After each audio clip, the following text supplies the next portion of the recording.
if you wanted to respond to this flicker of freedom objection to Frankfurt's cases, you might try and come up with a fourth case. Something like this, a case where there's no flicker of freedom, and yet we still have the intuition that Beth does something wrong and blameworthy. So here's something like how this case might go.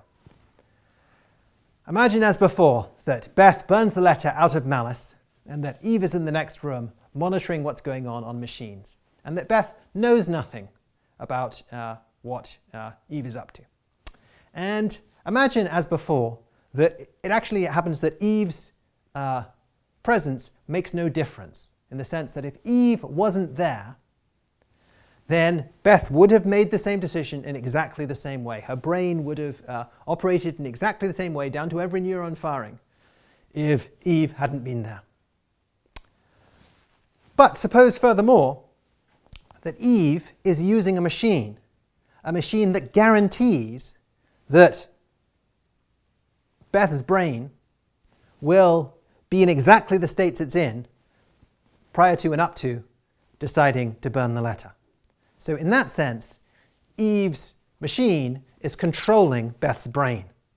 It's controlling it in the sense that given that Eve's machine is there, there's no other way for Beth's brain to go, or Beth's mental states to evolve, other than in exactly the way it did towards burning the letter. If that makes sense, then it seems like we should be able to say of that case that because Eve's presence makes no difference to Beth, and because her decision is done out of malice as before, Beth is just as blameworthy as she ever was. And yet, in this case, she doesn't even have a flicker of freedom, because given that Eve's machine was there, ensuring that things go exactly as they did, there was no other way that things could have gone.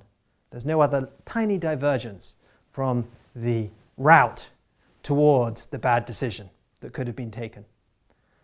And so, in some Frankfurt cases, even where there is no flicker of freedom, we remain morally responsible.